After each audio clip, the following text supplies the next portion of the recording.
continua a fazer com os treinadores, mas são a fonte de financiamento das federações, enquanto que era um fator do desenvolvimento.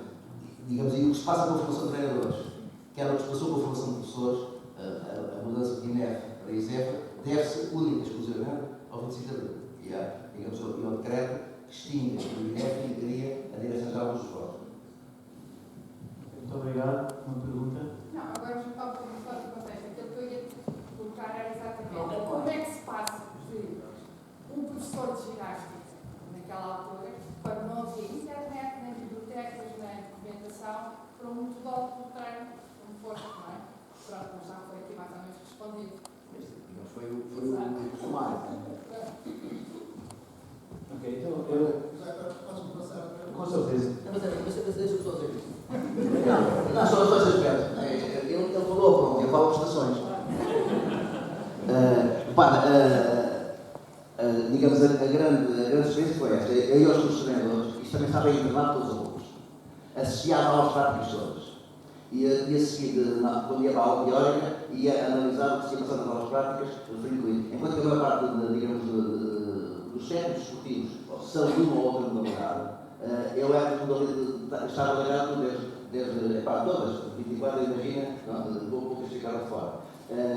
E aquilo que eu entendia era isto, era quanto, digamos, maior fosse as áreas práticas onde eu tinha que aplicar os conceitos teóricos, mais a dominar esses conceitos. Porque há conceitos teóricos que às vezes as pessoas utilizam, ainda hoje no futebol, há de ser polémicas camaradas, porque as pessoas têm uma perspectiva teórica sobre o treino aplicada àquela modalidade. Mas essa perspectiva teórica, se for aplicada à outra, já não dá. E aquilo que eu procurei foi arranjar um modelo teórico explicativo de cada realidade. Porque se eu tenho um modelo teórico explicativo e há uma realidade que eu não consigo entender, o que está errado não é o modelo teórico, como alguns dizem, mas o que está errado não é a prática, o que está errado é o modelo teórico. E sempre foi essa procura que eu tenho feito.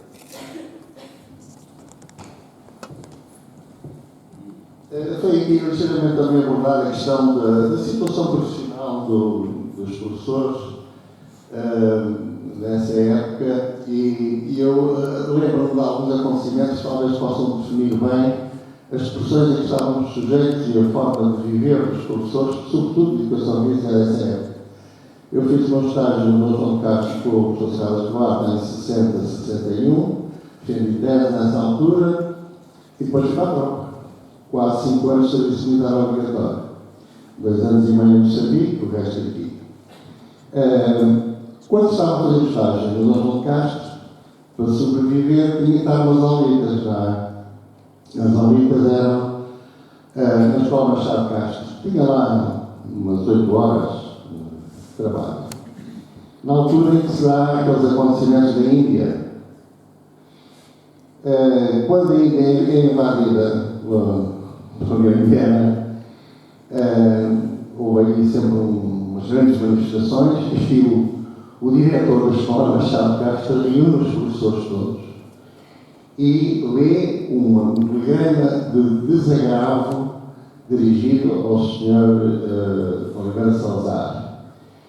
Lê aquilo e a seguir diz assim: quem concorda deixa-se estar sentado, quem não concorda levanta-se. E eu fiquei a olhar para aquilo, mas alguém naquela altura teve coragem para se levantar? Era assim que funcionavam as coisas. Em Beja, quando fui parar a Beja, depois já do serviço militar obrigatório, concluí, primeiro fiquei no Liceu Pedro Nunes como eventual, com um horário de 18 ou 19 horas. Era o diretor, o Sr. Dias Agudo, professor de matemática. Eu ia para a escola, ao liceu, em fato de treino, ia dar aulas e em fato de treino.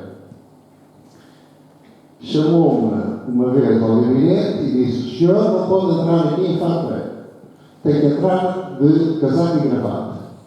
E eu disse: eu não tenho gravata. Então o que é que faz? O fato vai ser difícil. Está bem, eu vou pensar nisso. Não ia nenhuma. Passaram uns tempos, ele chamou-me segunda vez ao gabinete. Disse: eu já disse que o senhor tem que ir aqui de gravata e casaco e tal, não sei o quê. Depois, aqui para ficar dentro e tal. Está bem. Não liguei nenhuma da mesma. Normalmente davam-nos serviço aos professores eventuais até ao fim do serviço de exames. Ele mandou-me embora no dia 10 de julho, não deu serviço de exames. Fui perguntar porquê e ele disse: professor é teimoso. Eu disse: sou teimoso, então agora vou vender sorvetes aqui para a escola, para a porta da escola, disse ele. Não fui vender sorvetes, não arranjei um bocadinho para vender os sorvetes. Mas fui vender bilhetes de cinema para o cinema São Jorge. É que não recebia nas férias, não é? Pois, nós não recebíamos nas férias, estávamos até outubro, setembro, outubro, às vezes novembro, não é? Sem receber. Portanto, era esta a situação em que se vivia. Em Beja também, eu ia contar, como era um efetivo, aí já era efetivo, porque nós tínhamos situações que eram contratadas do quadro, não é? Na altura em que eu vim do serviço militar obrigatório, eu tinha concorrido a vários liceus do país, escolas técnicas, e fui colocado em Portimão. Quando vim do serviço militar obrigatório, cheguei à direção-geral ali no Campo Santana para saber como é que era. Chegou lá em Portimão, ao posto lá, o reitor lá em posse e tal, não sei o que. Sim, senhor. Meti-me no comboio, na caminhonete e tal, lá fui, cheguei a Portimão, o reitor disse: não, o senhor tem que tomar posse lá em cima, na direção-geral. Não, não disseram que era aqui. Não. O senhor tem que ir lá venho outra vez a Lisboa. Cheguei a Lisboa e disse: não, senhor, o senhor agora é muito teimoso, faz favor, vá lá tomar posse. Cheguei a Portimão e o reitor disse outra vez: olha, eu não dou posse. Eu disse: senhor, telefone lá para Lisboa. Não dou posse, que nem lá em cima. E eu cheguei lá em cima, afinal, outra vez e disse: olha, quero seguir o contrato. Mas vai seguir o contrato? Contratado no quadro. Pois, mas não quero. Então não quero porquê? Porque aconteceu isto assim. Não pode ser, não quero seguir o contrato. E segui o contrato nessa altura e fui parar ao Liceu Pedro Nunes na altura. Em Beja também, para vocês verem o que era, digamos. Mas já vou correr. A tomada de posse implicava o preenchimento de um documento que era o 27.003. Eu, abaixo assinado, declaro minha honra de repudio do comunismo e de outras ideias subversivas. Ou seja, todas as pessoas em Portugal que eram funcionários públicos, todas as pessoas em Portugal que eram dirigentes associativos, federativos ou públicos, tinham que preencher este documento. Se não preenchesse, ficavam no desemprego. Se alguém, digamos, era mais, queria cumprir com as suas ideias e achava que não recebia, ficava desempregado. E nem podia trabalhar no momento associativo. Mas a Beja tinha estado lá o Príncipe Caetano. Nosso colega Príncipe Caetano aconteceu ano passado. Foi teu professor. E eu, quando fui para lá, encontrei com ele, e ele dizia-me assim: tens de ter cuidado, porque isto aqui é uma chatice. O vice-reitor, que tinha sido reitor, apagou-me um dia a entrar aqui de fato, a Maria de fato, e disse que eu não podia entrar aqui de fato para cá.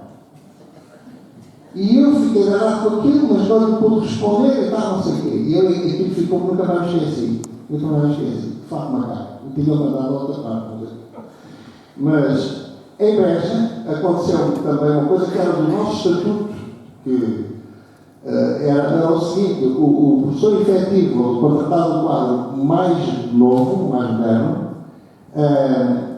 assumia as funções de secretário da escola quando não havia chefe de secretaria. Secretário significava que fazia todos os inquéritos e atas de todas as reuniões, processos disciplinares, e quando o chefe de secretaria não existia, tinha que fazer também as funções de tesourante, tinha que pagar aos professores, aos empregados e isso tudo. Bom, eu já falava sozinho, não é? Eu dormia, acordava a fazer contas de cabeça e tudo, para vocês verem o que era. Além disso, eu tinha a responsabilidade, a determinada altura, imposta também, de fazer a atividade desportiva do distrito Beja. Além de ser uma filha, sabes como era, não é? Da minha aldeia. Pois não. Era assim, para fazer um campeonato qualquer, nós tínhamos de nos deslocar, não é?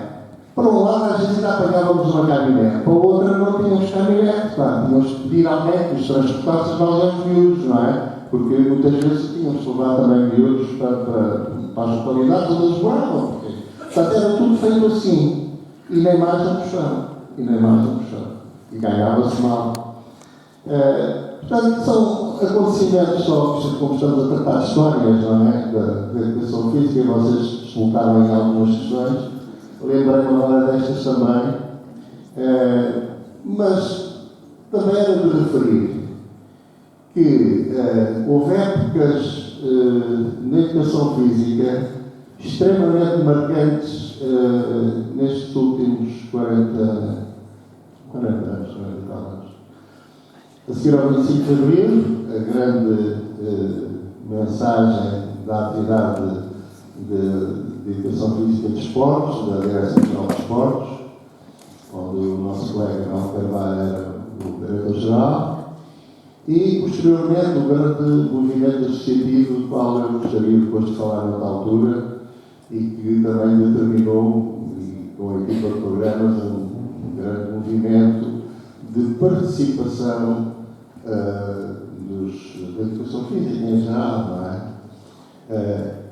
Tanto a CEPEF como o CNAPEF estão hoje profundamente ligados.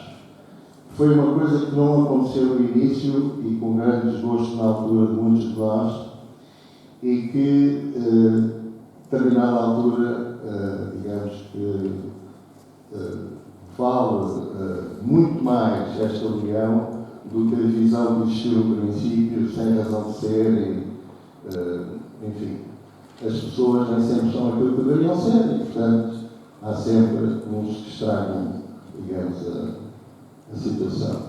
E refiro também que em pontos como este, que eu julgo que têm tido um acolhimento grande, eu gostaria de referir, por exemplo, que acho que era o David, o presidente na altura da APEFAS, da Almada, também chamávamos uma noite com Frontal. O Monge da Silva foi o primeiro ou o segundo a ir lá, lembras-te?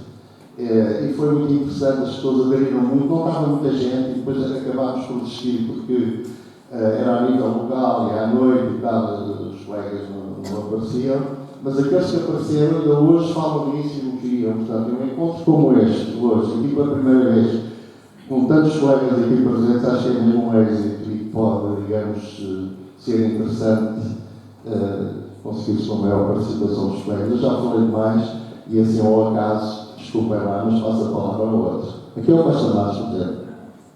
Se é estudiante, não se percebe.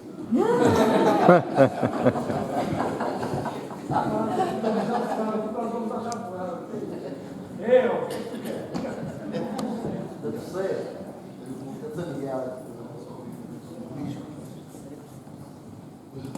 boa noite. Felicito os organizadores e não queria deixar, quem passa por estas coisas não pode deixar de dar contributos. Eu, como normalmente sou incapaz de estar calado, já estava a ter aqui do lado dizer onde é que falas, vou satisfazer os companheiros aqui do lado, mas vou tentar dar uma tónica diferente de um pequeno, enfim, retirado até de desafios que quer o professor Olímpio Coelho, quer o professor David Marques da Silva colocar. Eu julgo, pegando nesta afirmação que o Miguel Pereira acaba de colocar, que o facto de estar aqui muita gente corresponde a um momento histórico também daquilo que são as dificuldades que a profissão atravessa. Não só a profissão, como todos os professores no contexto mais geral do país. Mas eu, como olho para o meu lado esquerdo, e agora tenho outras funções depois de aposentado da escola, verifiquei que me parece que está ali um leque de estudantes atuais nesta faculdade. Não sei se me estou a enganar, mas julgo que é isso que se passa. E julgo que tudo aquilo que se passar do ponto de vista da história tem que ser memorizado do ponto de vista de passar uma mensagem daquilo que de facto é a própria profissão e o significado que ela tem que ter no contexto atual. Diria eu, procurando retirar algumas coisas do que foi dito. As pessoas que os senhores jovens que aqui estão, julgo que não estou enganado, estão na vossa presença, eu vou-me levantar, são dois importantíssimos profissionais de educação física. O Sr. Professor Olímpio Coelho, não me vai perdoar que eu diga isto, é uma referência do ponto de vista científico e pedagógico, não só da modalidade basquetebol, como da pedagogia do ensino. Pela experiência profissional que tem e por aquilo que apresenta na produção do ponto de vista literário, que já teve a oportunidade de fazer, quer nos livros produzidos, quer na sua intervenção como um dos responsáveis, infelizmente, todos conhecem, numa revista desaparecida chamada Revista Horizonte, e que durante 22 anos contribuiu para a afirmação e formação dos profissionais de educação física.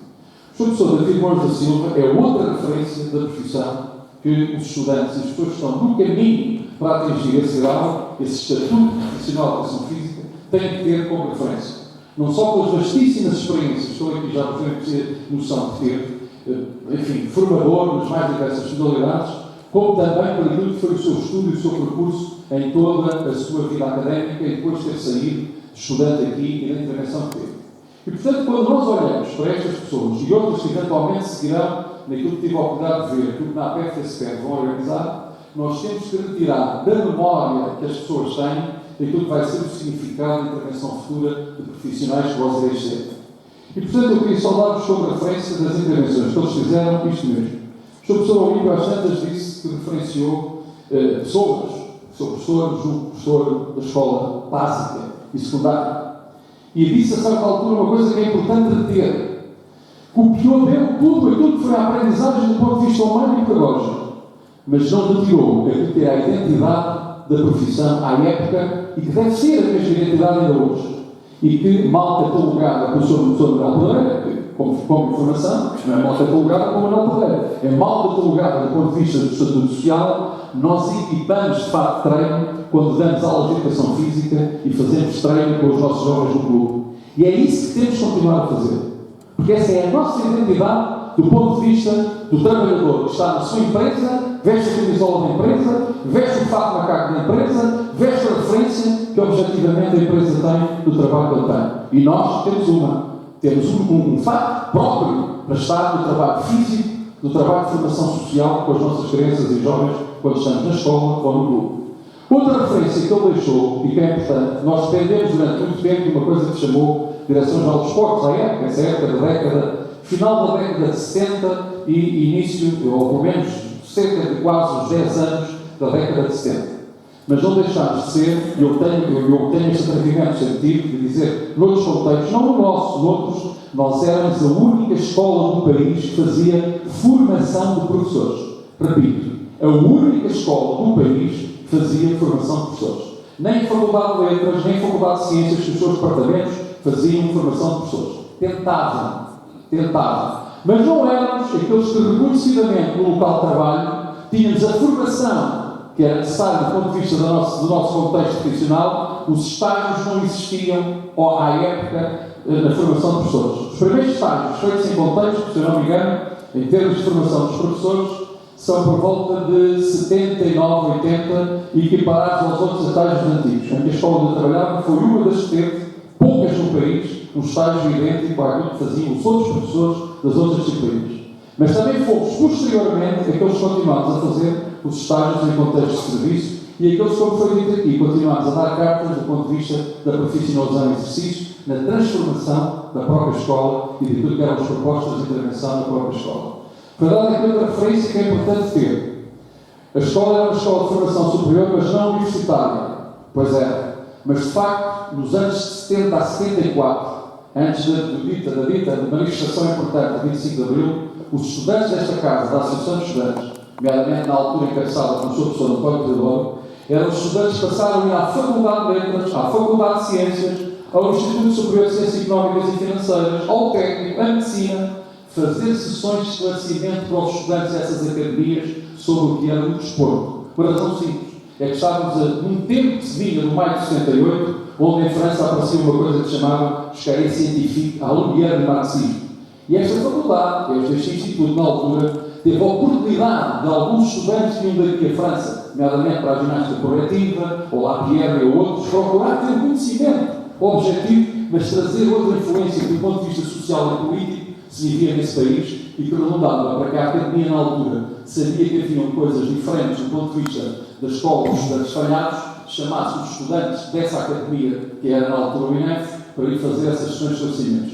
Foi nesse ano, salvo de 72, que nós, INEF, entramos pela primeira vez numa coisa que se chamava a RIA, Reunião Interassociações. O INEF nunca tinha estado na RIA, passou a estar, a partir desse momento, representado através do professor António Teodoro e de outros amigos e companheiros que faziam parte, na altura, da Associação de Estudantes. Isso é importante reter, porque é importante perceber que talvez aí esteja ao princípio do que é o ensino integrado. E desutilizar com isto, mas já está, do ponto de vista da formação dessas pessoas. Uma outra referência são as pessoas.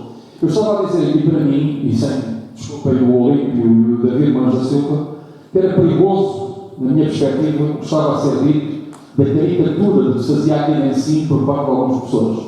O problema que se viveu aqui nessa altura foi aquilo que hoje se chama o contraditório, ou a luta entre pares, entre os professores que quando estavam, porque enfim, tinham uma perspectiva pedagógica muito assente na não diretividade, e os estudantes que achavam que aquilo era uma libertinagem e tinham uma grande autonomia de debates de manobra. Eu dou só dois exemplos até pessoais.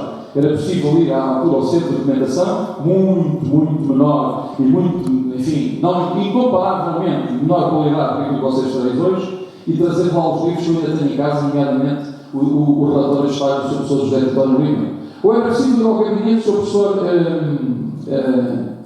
Professor Lima ajude, o Sr. Mateus, e que tinha a quantidade enorme de materiais que o Sr. Professor José António Lima tinha deixado para a teoria de jogos de esportes coletivos, o Sr. Professor José António Lima tinha para Moçambique, e trazer para casa, nunca mais devolver os documentos que eu tenho em casa, alguns meus. Mais tarde encontrei o Sr. Professor Mateus de manter este ato, e ele dizia-me: tens de devolver isso. Não, eu não devolvo, porque é ótimo para mim.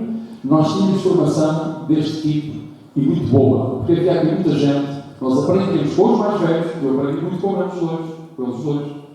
E portanto aprendemos que a relação era muito estreita, não havia a distância entre o primeiro e o quarto ano, na altura isso o primeiro e o quarto ano, e havia esta relação muito objetiva na formação entre as pessoas. E, portanto isto é uma outra referência da importância do ponto de vista humano desta escola e daquilo que ela fazia relativamente aos jovens nesta relação. Mas há outras relações que são importantes ter. É esta que nós fazemos aqui. São caricaturas. Como dizia o Manuel da Silva, havia a formação com professores e com pessoas, alguns até acumulavam, para as senhoras, para as nossas colegas, e para os senhores, para os jovens estudantes, mas depois na prática, quando chegavam à escola, davam aulas a gente mista, para rapazes e raparigas. Um contrassenso, não é? Mas uma questão objetiva. Mas também havia aqui, como o Monge há bocado ia dizer, professores de altíssima gabarito e de altíssima qualidade na sua formação, quer pedagógica, quer científica, quer técnica. É tudo que hoje, na altura, se punha de parte. Portanto, eu julgo, e firmo agora para esta questão, que tudo que vier a ser feito ao nível destas estruturas que estão calendarizadas, outras têm que ser retiradas nesta perspectiva. É na perspectiva de estarmos a reviver a história num contexto atual à época, que tem que ser materializado na perspectiva que ela pode ter de transformar o que não está a correr bem. Eu disse aqui para o lado, não é só como o Manuel Pedreira punha a questão de nós ganharmos menos ou termos que assinar a 27.003. Aqui há pouco tempo, em empresas, na contratualização das mulheres, perguntavam se elas aspiravam ou não aspiravam a engravidar para poder ser um critério de objetivamente empregar. É quase a mesma coisa. É quase a mesma coisa hoje. E, portanto, os jovens estudantes que aqui estão têm que ter esta noção desta realidade. Têm que lutar objetivamente contra isto. Isto é aquilo que é um desprezar a dignidade das próprias pessoas no seu contexto de profissão, o que aliás fazia a Federação 27 Litros por razões ideológicas, eu não deixava de ser bom ou excelente professor a trabalhar com experiências de jovens. Aliás, eu arrisco a dizer que muitos daqueles que eventualmente tinham concepções que a Federação tinha, se calhar foram dos melhores, tinham formação. Mas há momentos que também têm, para terminar, que devem ser recordados na nossa profissão. O Manuel Pedreira disse um. Apesar destas caricaturas feitas pelo Monge, quando em 74, só ao 25 de Abril, durante 2 anos e meio, julgo, aquilo que era um órgão do Estado, Direção-Geral dos Esportes, teve o maior projeto nacional de desenvolvimento esportivo feito por professores de educação física. Encabeçados e dirigidos, como foi dito, o Sr. Professor Alfredo Del Carvalho, coadjuvados por outros grandes professores também que tinham estado aqui na Casa, o Sr. Professor José António Lima, os dois que estão presentes, foram membros importantes dessa equipa de trabalho da Direção-Geral dos Esportes e que durante 2 anos e meio tiveram um projeto para o país de desenvolvimento esportivo para este país. E, portanto, como foi dito a seguir, durante uma época de 2 ou 3 anos, naquilo que foi a ruptura, como disse o Monge, no 25 de Abril, são estas questões, foi permitido intervir na questão dos próprios programas e na formação de muitos professores. Os profissionais de educação física estiveram na primeira linha, não só da formação relativamente àquilo que era a sua área, como da própria formação de outros docentes que não eram da área de educação física. Portanto, companheiros e amigos, desculpem este meu desabafo, mas, como disse, virando para os estudantes, tudo o que for feito de novas tertúlias, e vão ser vários que eu tenho o calendário que a SPEF e o NAPEF colocaram, tem que ser encarado nesta perspectiva. O que retirar destes encontros para contribuir para que, de facto, a formação dos nossos jovens, se os novos jovens professores se enquadram na perspectiva da sua intervenção social, política, porque é disso que se trata neste momento no nosso país. Muito obrigado.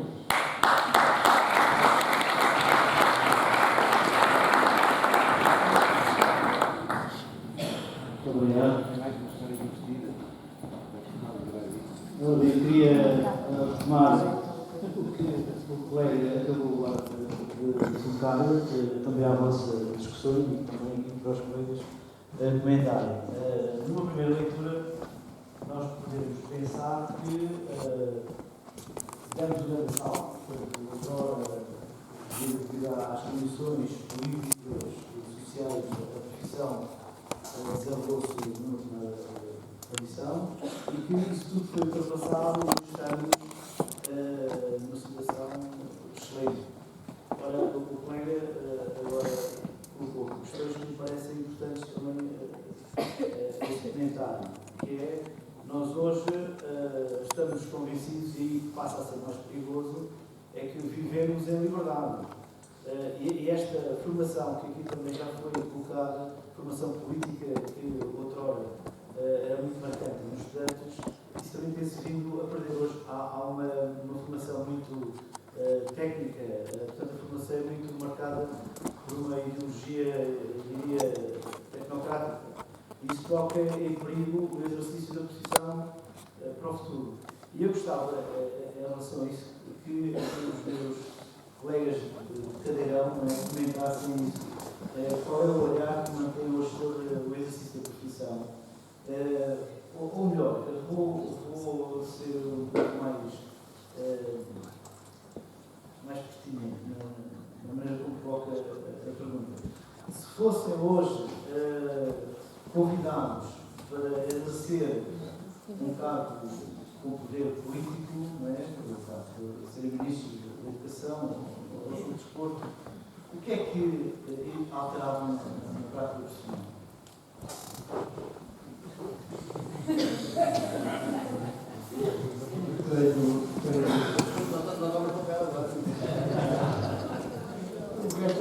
Muita coisa não sabe. Eu tenho um problema para responder a essa questão, que é uma coisa negativa, talvez, eu ouvi o Rogério dar-me já as orelhas, possivelmente, que é esta. Eu tive uma experiência na administração pública de 3 anos, na Direção-Geral. Comecei no professor Mel Carvalho, mas ao fim de ano e meio, 2 anos, tudo começou a mudar e, portanto, eu fiz o resto do percurso de 3 anos de comissão de serviço que tinha aceito, filo com outros diretores-gerais. Diretores-gerais que foram, digamos, nomeados com objetivos muito claros: destruir tudo o que tinha sido construído ou que estava em construção. E então tive a oportunidade de viver nos corredores da administração pública, essas situações podem ocorrer, aí sim com um sentimento de frustração, que me levou a dizer uma coisa. Terminado foi em 1978 o período de 3 anos, eu decidi, primeiro, voltar à escola Francisco Arruda, onde permaneci até terminar, enfim, até me aposentar. E, por outro lado, tomei outra decisão: nunca mais pôr os pés na administração pública, portanto, ou das questões da decisão política, etc. Isto não é bom, mas é a minha posição pessoal. Portanto, eu jamais aceitaria um cargo desses, porque não tenho nem jeito, nem competência, e tenho esta marca, é que sim, pela primeira vez, um pouco negativa, que é conviver com as más convivências neste contexto. E isso é muito difícil para quem tem um bocado de dignidade e é muito difícil viver neste ambiente. E eu, enfim, tive 1 ano e tal de viver nesse contexto. O ano e meio anterior, não, porque de facto eram equipas de trabalho a trabalhar, era uma liderança efetiva séria, que todos nós que lá estávamos gostávamos de contribuir para os propósitos que estavam em causa na questão do desenvolvimento. Mas se eu tivesse uma possibilidade de intervir, eu diria uma coisa, que já disseste parcialmente e que o Rogério também, por algum modo, eu diria, sobretudo às escolas de formação, que precisam de cultivar a filosofia, o saber social, o conhecimento social, o humano e o social, e limitar as questões da tecnocracia que hoje estão, de facto, em grande evidência, em grande domínio, não só nesta área, mas também muitas outras. Estamos a matar o lado humano da educação física e do desporto. Não sei se inconscientemente, se voluntariamente. Portanto, eu tomaria olha, não sei nesse sentido. Isto é preciso saber, para voltar os mais velhos, sim, a filosofia, o pensar, o refletir, o social, etc. É preciso. E equilibrar, não me interessa nenhum, mas equilibrar com as preocupações que hoje predominam. Basicamente, é a folha do Excel a funcionar com outro plano. E isso aí é matar. Desde logo, a grande peso, a grande virtualidade do desporto e da educação. Desde logo, é matar esse lado. E por isso também não nos queixemos de alguns contratempos com que estamos a lidar, porque se não tivermos consciência deles e não invertermos esta tendência, cada vez seremos mais castigados e cada vez poderemos ser mais frustrados nesta profissão. A não ser quem acredita que isto só lá vai com tecnocracia. Aí está bem, estão felizes, serão felizes. Mas quanto muitos estão a trabalhar para si, não estão a trabalhar para os outros. E esta é daquelas áreas, se não trabalharmos para os outros, não valemos nada.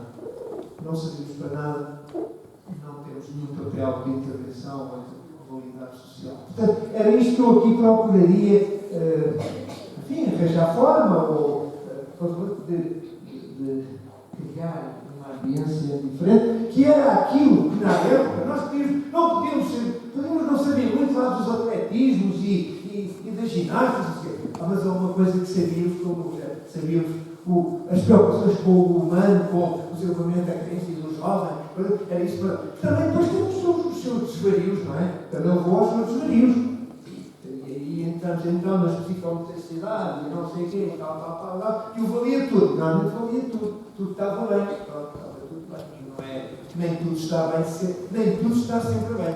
Esta é que é. Há coisas que estão bem. É preciso ser, naturalmente, suficientemente crítico sobre isso. Para eu, enfim, ao desafio do amigo, eu investiria nestas áreas. Coisa que se tem desinvestido, a meu ver, no país. Naturalmente. Está pouco preocupado com estas. Quem manda, não é? Quem dirige. É nos mais diversos níveis, está pouco preocupado com este nível de problema.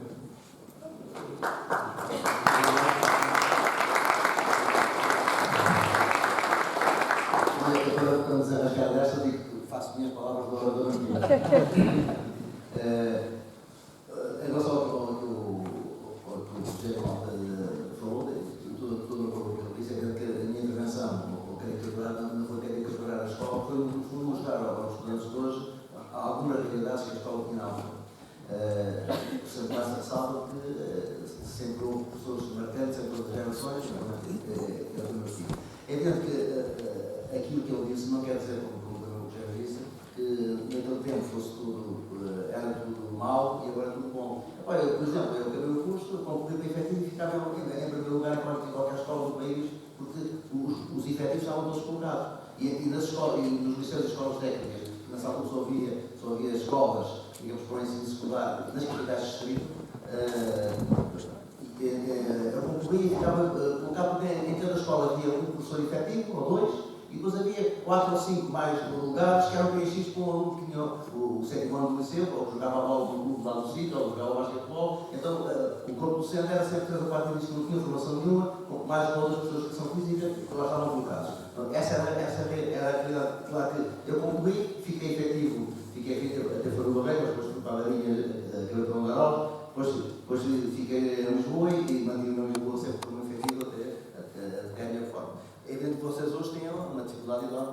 chegaram na escola, lembro que a minha filha, que há uns anos concorreu, ficaram 5.000 à frente dela. Portanto, quando acabou o curso, no primeiro concurso, ficaram 5.000 à frente na universidade.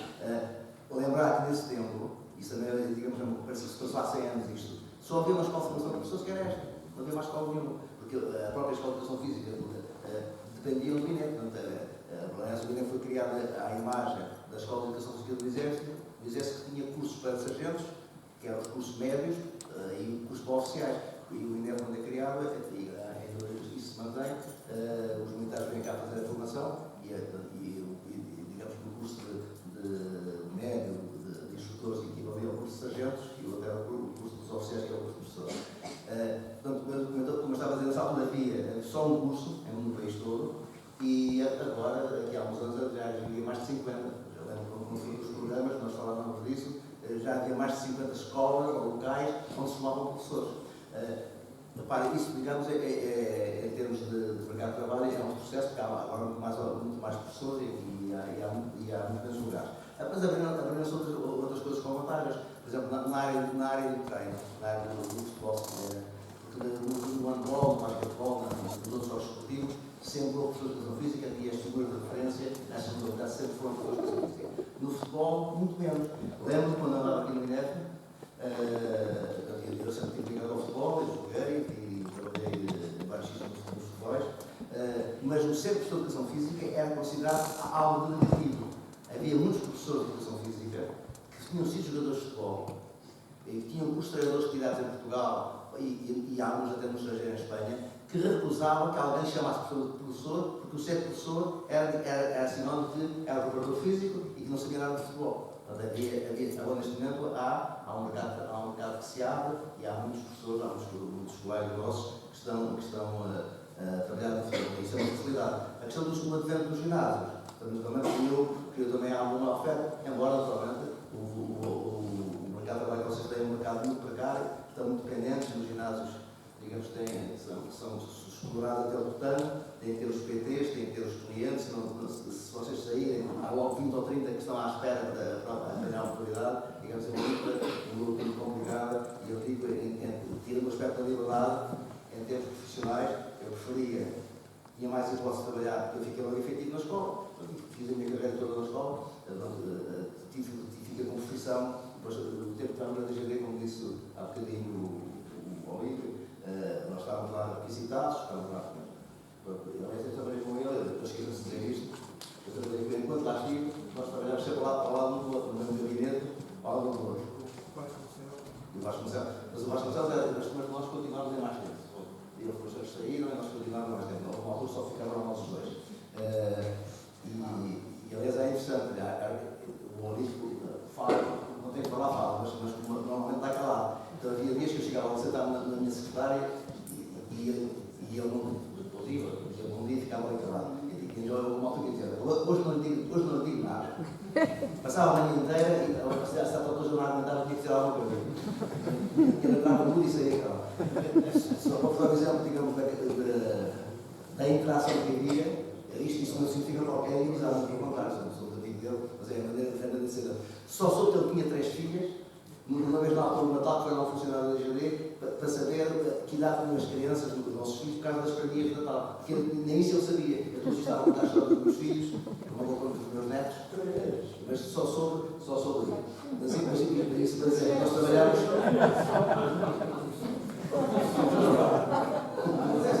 Isso é inflação. Isso é inflação. Isso é acho que isso é acaba do momento de coisa. Vocês não sabem.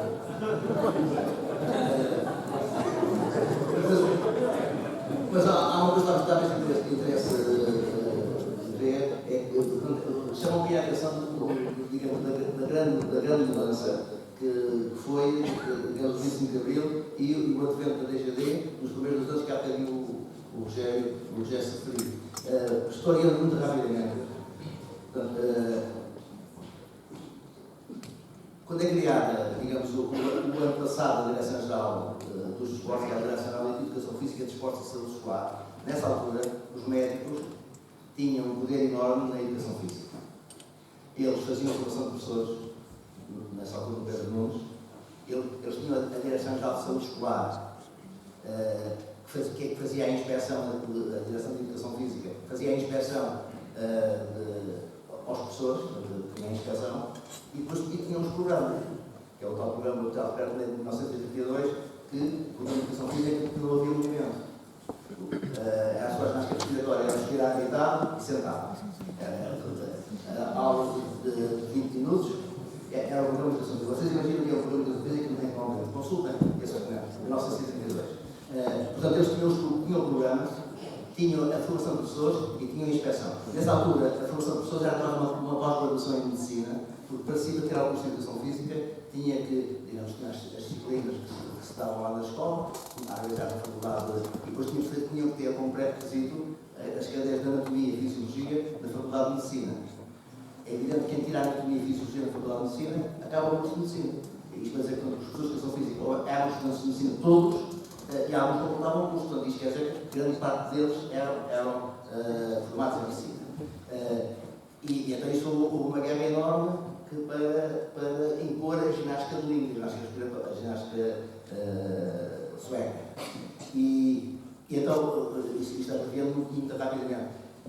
Quando é criada a Direção-Geral de Educação Física, Desporto e Saúde Escolar, logo o artigo 1º ou 2º diz logo que é extinta a Direção-Geral de Saúde Escolar.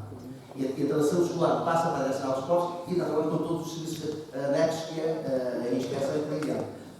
É criado uma INEF em que se faz a formação de professores na perspectiva da ginástica de língua, da ginástica sueca, como eu disse há bocadinho. Quando o programa, digamos, recomendava outra coisa. Aliás, quase que proibia. Portanto, e os professores de educação física, quando chegavam à escola, tinham um programa que era o desporto era proibido, nada disso podia fazer, o futebol era considerado a coisa mais negativa que existia na Terra. E há até pessoas que, quando chegavam às escolas, tinham que uma formação que eu tive, basicamente, nas linhas essenciais, que era para ser professor de ginástica sueca, e chegavam à escola, o programa não permitia fazer isso. Até, se vocês forem ver o livro de memórias do professor Esteves, ele descreve lá quando chegou a Coimbra, começou a dar as aulas de ginástica sueca lá no parque, foi chamado lá pelo reitor a dizer que aquilo do programa não recomendava aquilo. Depois, entretanto, as coisas vão evoluindo, o programa aponta numa direção, mas a escola de formação vai em outra, e há esta contradição que se foi mantendo. Depois, em 1962, sai a centro escolar, passa a ser Direção-Geral de Educação Física e Desportos, em 72, e depois em 74, onde está a grande ruptura, é que sai a Educação Física, fica só a Direção-Geral de Desportos.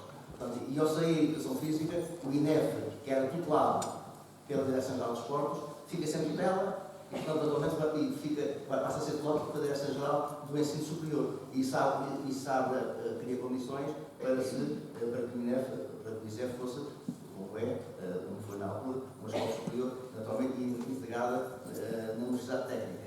Daí, digamos que a parte das humanidades começasse também a cair um bocadinho, então começam a aparecer os doutorados de Educação Física, naturalmente, cada um altamente especializado no campo da área, e começou a ganhar peso essa vertente. A outra grande mudança que houve na Direção de Desportos é com a sua criação, pela primeira vez, o desporto está no centro das preocupações do governo. E passa a haver, digamos, um plano de desenvolvimento desportivo nacional. Então, nos anos 60, 3 ou 15 planos de desenvolvimento, a formação de quadros, onde nós trabalhamos os dois, e o Vasconcelos, trabalhamos, então, começam a trabalhar com os treinadores um modelo de formação contínuo, porque antes nem havia cursos. Embora muitas vezes os futbolistas dizem que era um curso de treinador, mas não era um curso de treinador. O que havia na altura, aliás, é muito parecido com aquilo com a formação de professores, como no futebol, eles eram profissionais, quem passava a carteira de treinador era o Ministério do Trabalho. O Ministério do Trabalho, como não tinha técnicos para fazer exames às pessoas para ver quem tinha competência para ser treinador de futebol, quando havia necessidade de treinadores, chamavam alguém do Sindicato Nacional, que é nessa altura o Sindicato Corporativo, Sindicato Nacional de Futebol, para serem operadores. O que é que fazia o sindicato? Faziam aulas de preparação para exame. Aulas de preparação para exame. Ou seja, vocês imaginam que são alunos. Eu sei que eu vou ser examinador e eu digo assim, agora vou dar aulas para preparar para exame. Todos vão lá porque sabem os primeiros alunos, quase que se vão passar, porque eu sou um bom professor e vou ensinar muito bem. Portanto, porque havia aulas de acesso à profissão. Portanto, eles faziam as aulas de preparação para o exame, depois faziam o exame de acesso à profissão e passavam a ser treinadores encartados. Aliás, é parecido com o que ocorreu com os professores de educação física. Ainda havia 3 treinadores. Eram os antigos praticantes, com o exame só tinham que fazer exame, porque iam ir às aulas de preparação, ficavam logo encartados para toda a vida. Portanto, era um curso começava e acabava, nunca mais havia nada para fazer. Os primeiros professores, nestes cursos que se faziam inicialmente, eles tinham que fazer um exame de Estado. E o exame de Estado tirava-se do curso, mas só podia entrar na profissão fazendo o exame de Estado. O exame de Estado habitualmente era assim. Imagina este ginásio, os examinados iam lá para cima, assistiam uma aula de ginástica aqui embaixo. Já está miúdos ou o que é que for. Iam à aula e a seguir tinham um certo tempo para preparar uma aula adequada ao nível de desenvolvimento daquela coluna. Preparavam a aula, vinham cá para baixo, comandavam a aula e os examinadores faziam perguntas de anatomia e fisiologia durante a aula e a seguir passavam ou não. Mas o que tem piada é que os primeiros professores de educação física, antes de haver, digamos, cursos mais avançados, como o Cristo Mineiro, eram antigos praticantes de ginástica, faziam os exames com uma preparação mínima, faziam estes exames de Estado e tinham essa profissão. Há aqui uma semelhança muito grande. Portanto, a grande transformação dos treinadores não foi essa. Passa a haver formação contínua e hierarquizada. E naturalmente, fazia parte do cálculo do desenvolvimento. Portanto, é o princípio de Abril que garante esta evolução. Vocês verem só para ver o efeito que isto deu. No futebol, nos anos 70, no início dos anos 70, eu estive no futebol, comecei em 72, 79, nessa altura, na primeira divisão, havia 3 ou 4 treinadores portugueses na primeira divisão. O resto é tudo estrangeiros. Neste momento, existindo até a exceção que há um treinador do Porto que é estrangeiro, mas nos últimos anos, todos os treinadores da primeira divisão são portugueses, os da segunda liga, e temos mais de 100 treinadores no estrangeiro, em grandes equipas e em seleções nacionais. Reparem a mudança que houve, tudo graças à formação. A mudança que houve num espaço de 30 anos, passaste de nem tínhamos treinadores cá para Portugal, para termos treinadores para exportar um pouco por todo o lado. Aliás, aí estão seguindo aquilo que recomenda o Primeiro-Ministro para emigrar. Muito obrigado. Parece que estamos a chegar ao limite do nosso tempo. Gostava só, se fosse possível, fazer uma questão. E estamos numa tertúlia e falamos de histórias de educação física e é uma curiosidade minha saber, e naquilo que foi aqui relatado, pelas vossas experiências, principalmente pelas pessoas que estiveram aqui como coletores desta tertúlia ou que foram convidados, como é que o papel da mulher, professora, neste caso de educação física, era vista na altura e aceite em termos da classe, visto que falamos na educação física e eu gostava de que andassem às vossas experiências para perceber, e temos aqui imensas mulheres e provavelmente até pessoas que foram professoras de educação física nessa altura, qual era o papel e como era aceite a professora de educação física enquanto mulher. Então, eu vou pedir para serem dados nas respostas.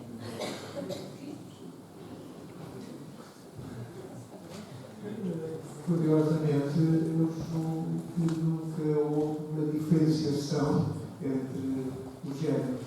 O meu curso tinha 17 alunos, porque só 2 anos depois é que de repente há um boom para 80, o que foi uma coisa extraordinária. Passar 17, 20, que era o que era a norma, tal, de repente se sobe para 80. E a ideia que eu tenho, e também tomando como referência o meu próprio curso, com um número mais baixo de alunos, é que, por exemplo, o número de homens e mulheres, rapazes e raparigas, é sempre mais ou menos equilibrado. E, portanto, no contexto da formação, do curso, do INEF, do próprio sistema educativo, depois enquanto professores, eu nunca me deparei com dificuldades ou problemas. Portanto, diferenciação. Onde pode haver, de facto, uma marca forte é na opinião social sobre a coisa, não é? No contexto, no nosso contexto, eu digo isto também pela evolução que a mulher tem tido ao longo dos tempos. Eu lembro-me de há bem pouco tempo morrer a primeira engenheira mulher, que não era aceite na altura do regime de Salazar, e como a educação física, porque hoje vimos as mulheres em altos cargos políticos, em altos setores empresariais, de grandes decisões, na arbitragem, no futebol. Portanto, temos vindo a ver um crescente na mulher, na atividade física e desportiva. Portanto, eu aqui era a curiosidade mesmo perceber se naquela altura havia alguma discriminação, se a mulher não era aceita. Alunos e enquanto professores da escola, com uma diferenciação. Fora disso, certamente que há, mas neste contexto. Obrigado. Em relação ao INEF, desde o início, o INEF sempre teve muitas alunas, digamos, era quase 50-50. Não houve uma diferença. No terceiro curso, há pelo menos assim uma fotografia, tem 19 meninas e há realmente rapazes. Portanto, aqui não houve grande diferença em termos da escola e do número de estudantes. Mas é evidente que a mulher sempre teve dificuldades de integração e sempre se os próprios homens tinham essa história de fato de treino, ou imagina o que é que seria as meninas, eu lembro-me de Galões, uma colega nossa que ia de minissaia, foi proibida de entrar no ginásio, no liceu de minissaia, porque aquilo não ainda por cima era muito bonita, e ela estava a se comprar, a minissaia sempre demasiado curta, foi chamada ao leitor e nunca mais poder usar saias daquele género. Lembro-me da minha mulher do professor do Maria Amália, quando se fazia lá os bailes, eram só meninas. Mas nos bailes, o ginásio tem uma camarinha acima, no ginásio estava lá a reitora com um apito, quando havia os bares, quando alguns pares estavam demasiado perto, apitava, nessa altura havia cartões de mais de amarelo, mas era só para o. E às vezes o casal agradecia se a posto para colocar, para se deitar.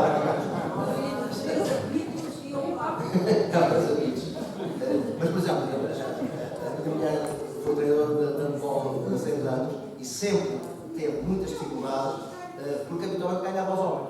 Como habitualmente ganhava aos homens, sempre teve muita dificuldade, digamos, na aceitação, que era mulher, portanto não podia estar no banco a treinar e por cima a ganhar. Portanto, e sempre houve essas dificuldades, naturalmente é a própria sociedade que vai, digamos, resolvendo esse problema. Hoje a sociedade está muito melhor nesse aspecto. Esta dificuldade que nós tínhamos no nosso tempo, mas que vai ser resolvida. Então, parece que temos que encerrar isto.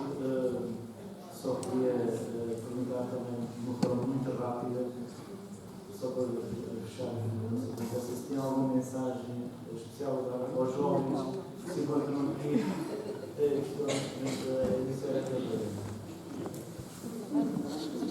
A mensagem vai na tecnologia durante preocupem-se menos com ter e mais com o ser. Obrigado. A mensagem, apesar de ser irmãos, não tenho competência para mensagem, mas aquilo que eu sempre segui isso é vocês não acreditem nada naquilo que nós dissemos. Vocês não acreditem nada naquilo que os vossos professores dizem, vocês procurem encontrar o vosso caminho. Aproveitem ao máximo o que cada um tem para dizer, quer concorda, quer não concorda. Desconfiem sempre, não são verdades absolutas, procurem sempre o vosso caminho, cabeça na vontade.